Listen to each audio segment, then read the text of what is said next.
everyone, and welcome back to Inspiring Movement, the Jim's Gym podcast, helping people to take positive steps to move more, feel better, and live well as we age.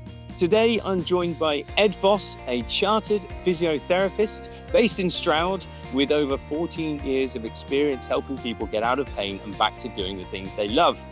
In this episode, we talk about how pain actually works, what to do when injury strikes, and why strength training might be the most important thing you do today or tomorrow. And this one is packed with practical advice you can use straight away. And not to mention a little announcement that Ed will be joining the Jim's Gym team as of August. Without further ado, let's get into it. Ed, welcome onto the podcast today. Thank you so much for joining me. We're going to kick things off. I just said before, rather basically, tell us a little bit about yourself. I'm interested to know why it is that you chose your career as a physiotherapist. How did you get into it? What was the inspiration for you starting out in this sector? All right. Well, thank you very much for having me along. It's lovely to be here. So I've been working as a physio for 16 years now. Started in the NHS and then been working in private practice for the last 11 years. So I think what really got me into being a physio was probably the influence of my parents. My dad was a GP. Okay. Mum was a nurse. I was always very interested in the human body and human biology. And I looked at doing medicine and following my dad's footsteps.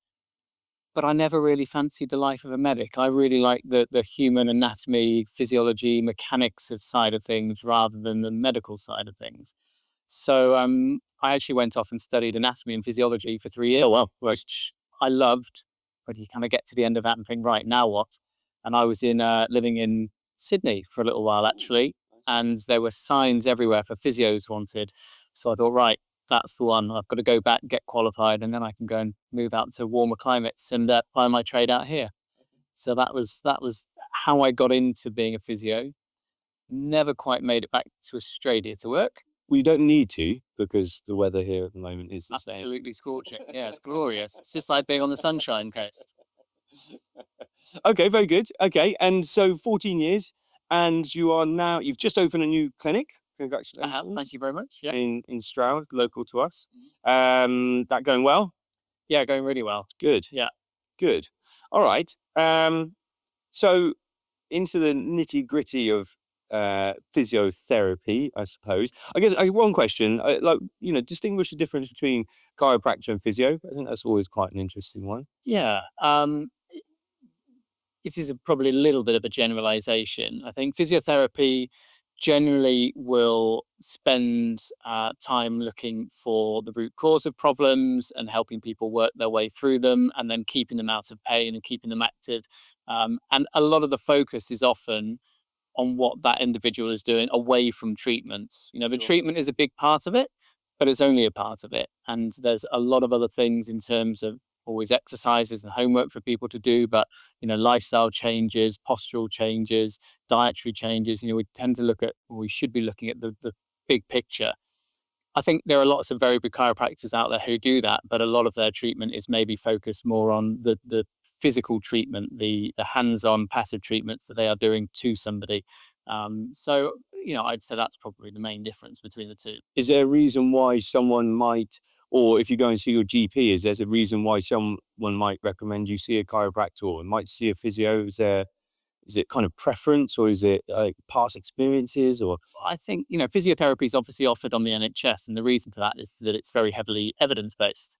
So there's a lot of evidence and guidance behind how we should treat certain conditions, and within that there's a huge amount of scope as to what the best approach is for each individual. The evidence base for chiropractic treatment maybe isn't as strong, hence why it hasn't ever really been offered by the NHS. But it does certainly serve a function, and some people find that it makes huge differences to them if they go and see the chiropractor. But like I said, it may be a bit more short term rather than the long term approach that maybe we see a little bit more in the physio world. Very good, very diplomatic of you. Thank you. Look, okay, going into pain.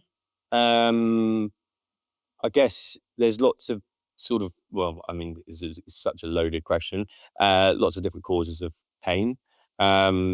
But I guess one of the more common ones is perhaps chronic pain. I think especially as people get older, back pains, arthritic pain. Is there sort of a short answer to helping people understand what pain is? And The short answer to that is no. I mean, pain is an incredibly complicated area, and one that we still probably don't fully understand. In the acute stage, pain is often seen as a bit of a warning sign, and that something is wrong. We've got to pay attention to it, and then we maybe get something done about it. Chronic pain is fairly different, and the neurological pathways that are involved sometimes get oversensitized, or the pain response that we find is almost becomes an automated response of the nervous system. So as we get into the realms of chronic pain often isn't particularly well correlated with damage. And so lots of dealing with chronic pain and more complex pain is finding the effective management strategies for helping people, one, understand it, but two, manage it as effectively as possible. And a big part of the job of physio is, a lot of it's reassurance of giving people that education, because obviously if something's painful, there's a lot of concern. You might be very guarded, quite cautious with what you're doing. Because if I lift that pot in the garden, my back's going to be sore, so I'd better not do it. And actually, that can be really detrimental to how you move, how you function, how you feel generally. But if we can learn to understand what's driving pain and how best to manage it, well, then it just helps us function as well as we possibly can. sure. And so a couple of things there. One is like the correlation between doing a particular task can bring on pain psychologically. Pain is real, but Yeah, possibly. If you've sustained an injury doing a particular task, then you will often tie those two together, or you sometimes tie those two things together, so that you might then have a a pain response off the back of doing a particular thing, or you might just avoid doing that particular thing altogether. Um, and some pain will very much fit a pattern. If I do that task, it will aggravate my pain, so maybe I don't do that task. Sometimes there's no pattern at all. And so, especially with things like the classic is something like arthritic pain. And one of the most frustrating things about that is that there's no rhyme, no reason. And people will come in and say, well, I've had pretty much done the same thing every day for the last couple of weeks. And the first week I felt pretty good, and this week it's been terrible. And we won't ever necessarily be able to pin down exactly why, because there are so many facets that can contribute against sleep and stress and illness and underlying medical conditions and activity levels. And there are so many things that contribute. Trying to unpack exactly what contributes to pain can be a really difficult thing. And sometimes something we don't need to get too hung up about. But it's just trying to build confidence in the body and give an understanding of what that pain means will help build confidence in how to manage it effectively. okay. And then, I guess no two injuries or the pain points are the same, but do people then experience pain differently to one another? So it's not just like, you've got an arthritic knee, you should feel this amount of pain. Yeah, it's entirely unique to the individual. And I'll get 100 people coming in with essentially what is the same issue and 100 different presentations. And that comes down to somebody's history, somebody's medical background, or their medical history, what medications they're taking, their quality of sleep, their stress levels, their activity levels, there are so many facets that will contribute. Their beliefs is a big, what you believe about your pain has a huge impact in terms of how you feel. So just because I've got, all these arthritic knees, let's say, for example, walking through the clinic, every single one has to be Sort of a joke in that. well, hobbling through the clinic maybe, but every single one of them has to be treated as an individual. There's never a kind of a cookie cutter solution to here's an arthritic knee, these are the things to go and do for it, away you go. Yeah, right. It just isn't as simple as that, unfortunately. No. I mean, how often can you, or do you see people that have been suffering with pain for a long period of time, like arthritis? I think a lot of people, and I hear it a lot from my clients, is you just you surrender to the fact I've got arthritis, it's going to be painful. How often can you get someone from that mentality to then out of pain? Is that Yeah, a lot more regularly than you'd think. And arthritis, it's a degenerative condition, it's an inflammatory condition, it's a very specific diagnosis, which is different to a joint that's 70 and has seen a bit of action and is starting to get maybe a little bit stiff and a little bit sore. So there's that distinction, first of all. But we've got to remember that these tissues, they're living tissues. They adapt, they can respond to what we're doing with them. So it's not, the classic analogy with something like a bit of wear and tear in your knee is, the cartilage is wearing out like a brake pad. Well, it isn't. It's not a passive process like that. It's an active process. And so there are absolutely things that we can do in order to improve that situation. And it isn't just necessarily focused around, right, here's the pain, so we deal with this. Again, we've got to look at the bigger picture in terms of, how somebody's moving, how they're engaging with exercise, what their beliefs are about that knee. And often we will make huge, huge changes. The structure of the knee doesn't change. We can't change. The only person that can change that is a surgeon. But actually, we can make lots of inroads in terms of helping somebody understand, manage, and progress with a painful joint like that. And when you're working with someone, and we're kind of hung up on the arthritis thing here a little bit, but when you're working with someone, how important is it to, like, do you have like a set of exercises that someone will get, or do you try and help someone work back to a specific goal? And is it completely tailored every time? Every time, because it depends on where the person is starting, but most importantly, where they want to get to. So, the way that we would treat somebody who just wants to be able to get up out of a chair, for example, would be totally different to how we treat somebody who wants to carry on playing tennis or golf. Or, it all comes down to what our objective is, what our starting point is, and how that person is best going to get from one to the other. And that is an entirely unique approach with every single person. Sure. Is as people do age, is there any sort of relation or correlation between age and more pain? Yeah, I mean, I think most people would attest to the fact that as we get older, we do feel more aches and pains, and there's lots of things that contribute to that. Um, you know, our tissues, well, we see it externally. We see ourselves getting wrinkles and grey hair from our early mid-30s, and that then progresses. So all of those same types of changes, tissues are very slowly, but they will become degenerative over time. And so, you won't be aware that these things are happening until those changes have got far enough down the line to maybe start to manifest as pain. And you think, well, crikey, what have I done? And it's not necessarily that you have done anything, but your body has gotten to a point where, the activity that you're doing, or, something innocuous, getting out of the car and twisting the knee, that tissue just isn't able to tolerate it. So then we start to get more aches and pains as we get older. We also will lose muscle bulk, which is a huge thing in terms of, anyone over, age of 40, certainly age of 50. But if the muscles aren't as strong, they don't give the joints the protection that they once had, which means they're not as well supported, which means they become more susceptible.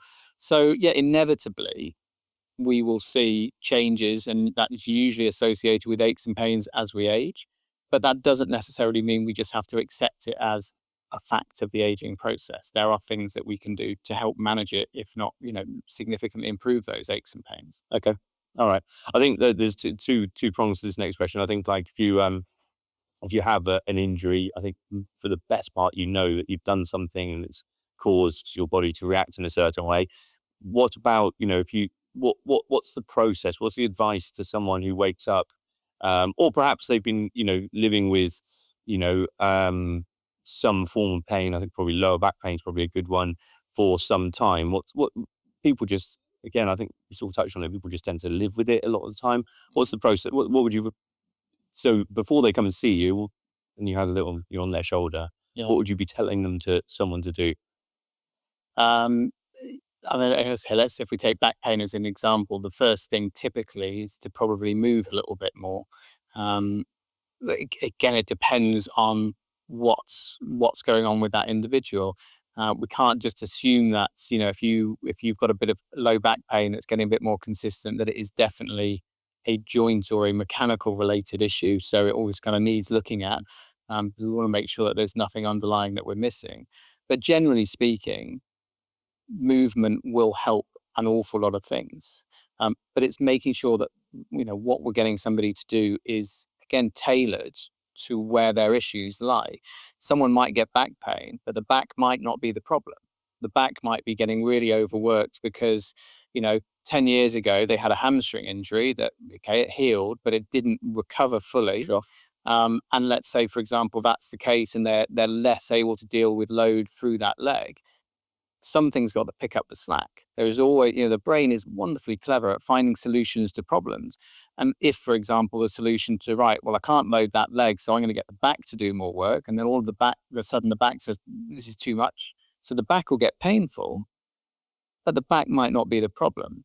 So ideally, we want to move more for the back, but we still need to get to the root cause as to why that back is sore in the first place.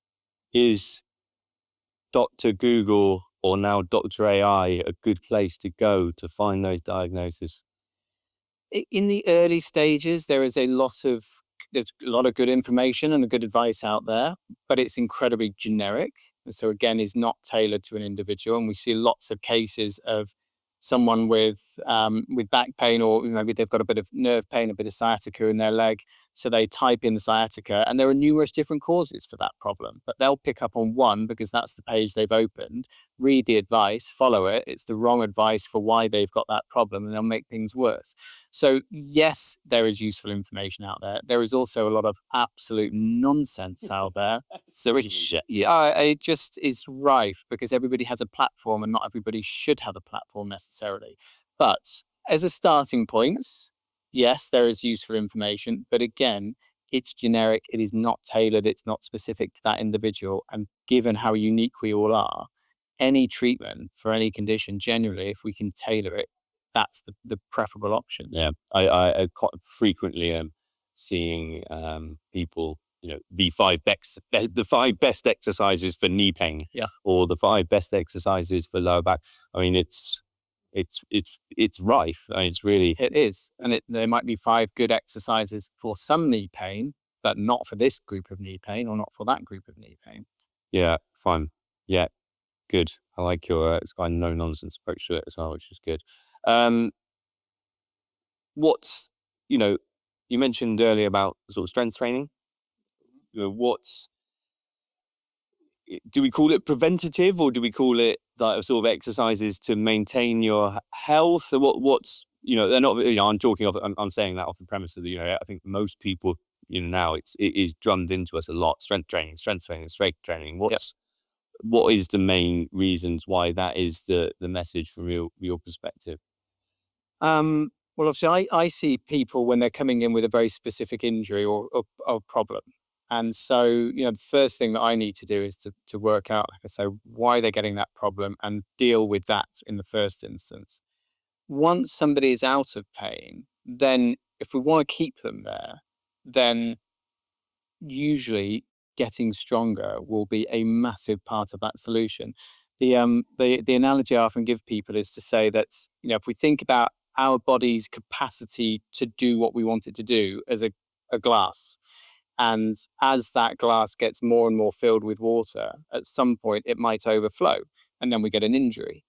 So we'll recover from the injury, and the glass will empty a little bit, but it will stay the same size unless we get stronger. So what we get from strength training is increasing the capacity, increasing the size of the glass, so that your body is more capable of doing the things that you want to be able to do with a lower risk of causing an injury. Nice. And you mentioned lower risk.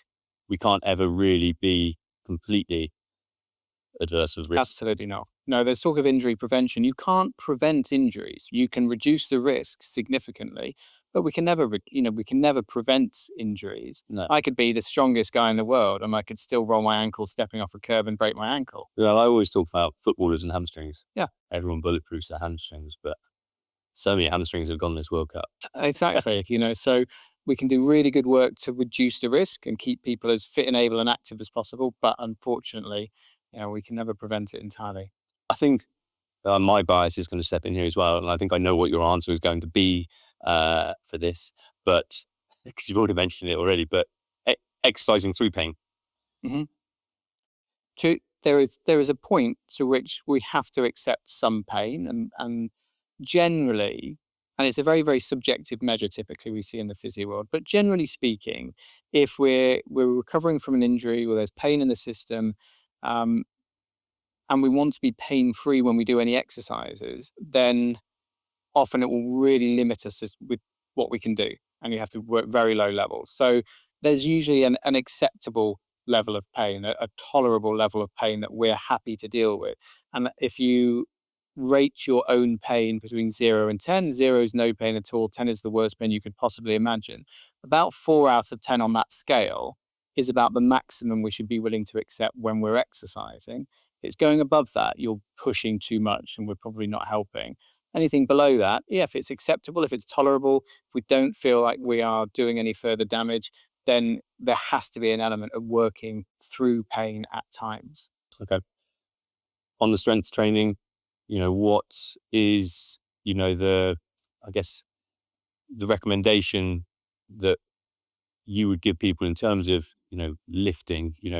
I think, again, I get it. The whole strength training message is there, and it is true. But I think there's a lot of misunderstanding with that message for a lot of people, because you go strength training, they go powerlifting or like lifting super heavy, or like, and obviously for a lot of people, especially the demographic that we work with, that's pretty intimidating, right? Absolutely. And then you go, well, actually, that's not going to be for me, so avoid it. So what's the starting point? What's the bare minimum people can be doing to? Yeah, I mean, the minimum effective dose is what we're often talking about. I mean, any exercise that you actually do is going to be better than any exercise that you don't do. So we've got to try and find a way of making exercises accessible and manageable. And the dosage of exercise is so key. So I talk to people about dosage a lot in the same way as medication. If you don't do enough of something, you're not going to get the benefit. If you overdo it and do too much of something, then we might run the risk of there being a problem or pain or injuring ourselves. So we've got to pitch it at the right level for the individual. So ideally, if we're doing so let's talk about strength training, which can be done at home very easily with things that you can find around the house, or just doing bodyweight exercises. Ideally, if we can find a little set of exercises that you can do a minimum of twice a week, but a maximum of 3 times a week, because the recovery is absolutely key. As important as the moving of the heavy objects? Yeah, absolutely. We've got to allow the body to recover and to repair.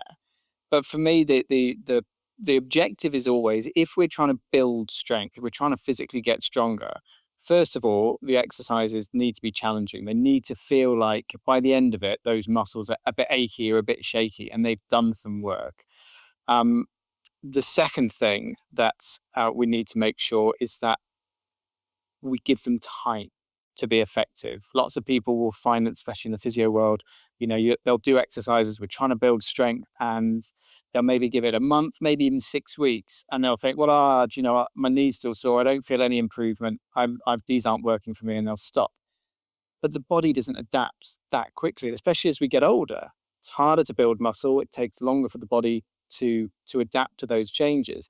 So we've got to find a way of, giving people accountability and the motivation to stick with it for long enough to start to see the benefits. And then once you think, actually, oh, my knee isn't as bad going up the stairs, or actually my back feels better after I've done the work in the garden, then it starts to give you the motivation of, right, well, I can see why I'm doing this, and you stick with it.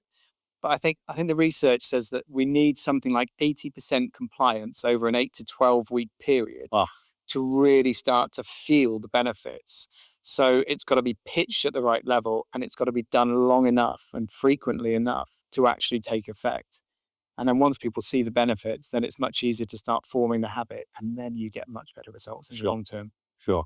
I think one of my sort of, I guess, like bugbearers is a lot of people come to me, and they'll come to me because someone has told them they need to build more strength, right? And I find that incredibly vague. And my question to that is, strength for what? Yes. So, and weak muscles, that's also another one. I've got weak this. So how are you creating sort of customized exercises for the specific tasks that people need to get strong for? How do you measure weak muscles, if that is a measurement? So, I mean, we can do, in an assessment, we would do strength, from a global strength testing. If I've got somebody coming with shoulder pain, we'll obviously look at the upper body and the core. If I've got somebody with a hip issue, an ankle issue, we'll look at the strength in the lower body. Without going into too much detail, the brute strength of it is not necessarily something I'm paying too much attention. We want to see how the muscles work together as a unit. So if I've got somebody, again, we'll use knee pain as an example, I want to know how that person is dealing with load from the ground up, so from the foot to the hip, in all the different directions that we have to move, which is forward and back, side to side, and twisting. Nice. To see if as a foundation, are there any deficits? And a lot of that will tie in with the history of that person. If there are deficits, we sort those out in the first instance, and that's just part of my process from a physio point of view. And then when we know we've got good foundations and we can load to a level, then we start to think, right, well, now we need to build strength to give that particular area support. But we have to look at the whole body and how it's functioning. And then again, it comes back to, well, what does that person want to be able to do? If they want to be able to walk up the stairs comfortably, well, we're probably going to train their legs, not their arms. If they want to be able to lift their grandchildren, then we probably need to look at the whole body. So it all comes down to what the goal is, essentially. Fantastic. Okay, really good. So one thing we haven't mentioned today, obviously, you are going to be joining the Jim's Gym team. Once again, absolutely fantastic to have you on board. What can members expect from your monthly session? Well, I think what we will do, we'll do a mixture of conversations. We can cover kind of specific areas of the body, so common issues that affect shoulders, hips, knees. Back pain is a big one because it's the most common thing we see. And I think just having a little bit of understanding about our bodies, how they work, what type of pain is associated with a cartilage issue or a ligament issue. And once you've got a bit of understanding, I think that builds reassurance and that often builds confidence. So we'll spend some time covering some specific areas of the body. And then I think covering maybe some common conditions. So things like osteoarthritis, which is a broad subject, but I think an important one to cover. And osteoporosis is something that we're seeing a lot of. With that as well, it's a bit of that's also quite and yeah, I've had quite a few clients and members come to me with that diagnosis, and often it's what they call it, the silent. You only kind of find out about it after the incident, right? Is that something that people need to be finding out about earlier? Is it important, or is it? It's absolutely, it is important, of course, but it is whether or not it's deemed appropriate to scan everybody routinely to diagnose it early. And typically, you're right, it doesn't get picked up until, well, I've had a fall, I've fractured my wrist, I'm over the age of 60, I'm postmenopausal. Maybe we give you a DEXA scan and see, oh yes, you've got osteopenia or osteoporosis. I think that will probably end up being the mainstay, because I can't imagine, with the pressures on the NHS at the moment, they will readily want to scan everybody just in case. But there are lots of things, and well, one thing in particular that people can do that will mitigate the effects of the aging process on bone, and that, again, it keeps coming back to doing some regular strength training. But I think, yeah, it will continue to get picked up when it gets picked up, rather than routinely, I suspect. Okay. Well, absolutely fantastic, and super excited to have you join the team. It's going to be great. Actually, there's so many questions I've got in here today, but I kind of don't want to. It's a teaser today. Yeah. Look, just to sort of wrap things up. In terms of actionable advice, again, I always ask this question. I always have this at the end, and often we've kind of covered a lot of topics. But I mean, is there anything that you can think of today that people could be thinking about or should be thinking about to keep them out of pain? I think the biggest thing, well, probably a couple of the biggest things. Number one is if you're just starting out, I think we need to be realistic with what we can achieve in terms of how often we exercise, how much exercise we do. I think hitting short-term goals feeds into moving more successfully toward your long-term goals. So, lots of the time you think, all right, well, I'm going to do an hour's worth of exercise every day. And life's busy for lots of people. And we need to factor in the recovery time. So the first thing would be realistic in terms of your goal setting. And then the most important thing, I think, in terms of being successful with regards to doing exercise is to make it habitual. Yeah. Is to almost diarize it and think, right, I'm going to do, a class or some strength work at home, and I'm going to do it on a Monday and a Wednesday and a Friday, and it will fit in with my routine at 9:00. And if it gets done at a routine time and you're disciplined with it, and it's hard in the early stages, but if you can really try and make it stick, and then you will build on that habit and that routine, then, you will be far more successful unless, compared to if things are a bit bitty. And the last thing is if you're going to exercise. Sorry, if I was like, buy 2 get 1 free. but the last thing I would always say is try and, from an exercise point of view, find things that you enjoy doing. If you enjoy doing it, you will keep doing it. Yeah, for sure.